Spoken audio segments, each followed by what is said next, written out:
Checking the site dimensions against the architect's drawings is an essential part in the process of constructing a timber stud wall.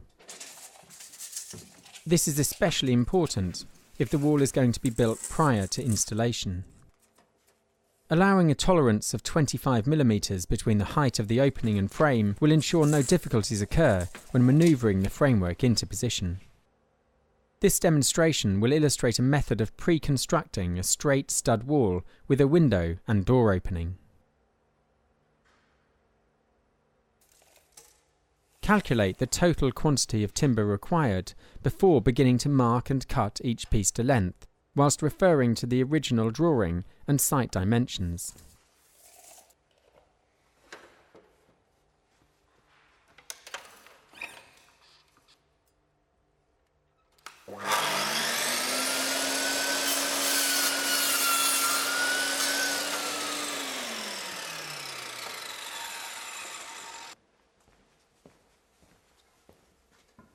Lay all the components on a clean and level surface in the order they are to be assembled.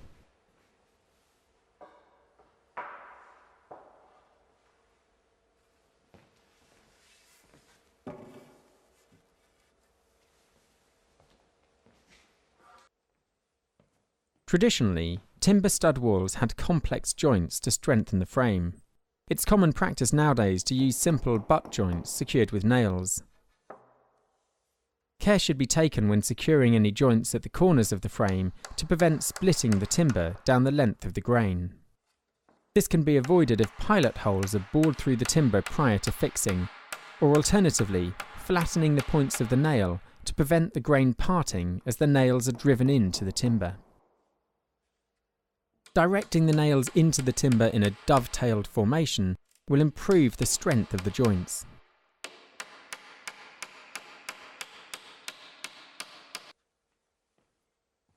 Whenever possible, use other components cut for the stud wall to align the joints.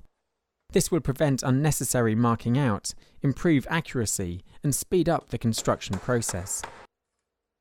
In most situations, a timber stud wall will be clad with plasterboard, and for this reason it's essential that the central positions of each vertical stud are accurately positioned to ensure that adequate support is provided between the joints in the plasterboard. The distance between the studs is often measured and referred to as the centre to centre. Finally, check the overall dimensions of the frame once it's been completely assembled.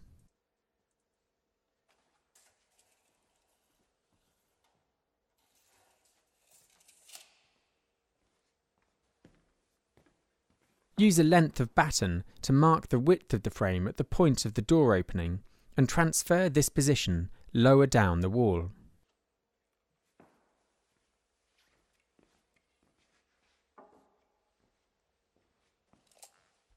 Measure an equal distance of approximately 150 mm up from the bottom of the frame and secure the batten between the studs to create a stretcher. The stretcher will hold the vertical studs parallel to each other, making the installation of the door and lining easier. Measure the stud wall diagonally from corner to corner in both directions to compare the dimensions. If they're not equal, the stud wall should be carefully adjusted until the frame is square.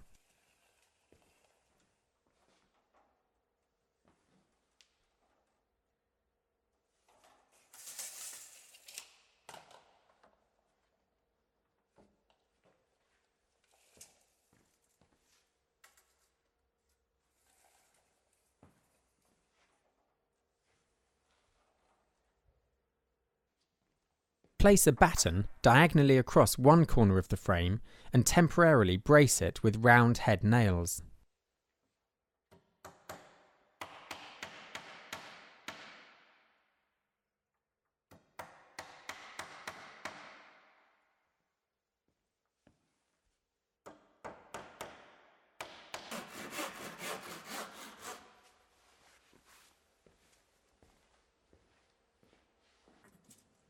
It's vital that the position of the stud wall is correctly marked out on the floor prior to installation.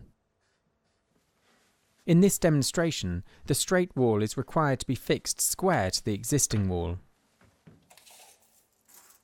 A square corner can be marked out on the floor using the 3-4-5 method seen here.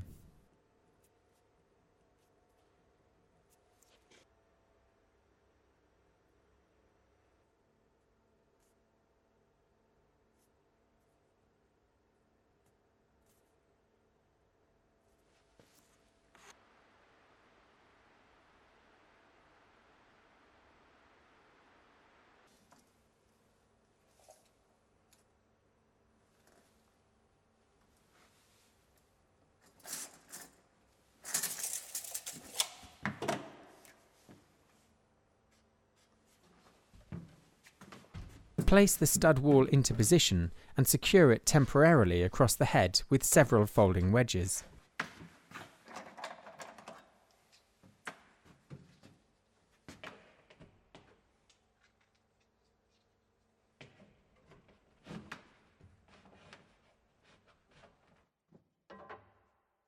Check the studs with a spirit level to ensure the wall is correctly positioned and vertical on its face and edge before beginning to secure the frame to the floor and ceiling.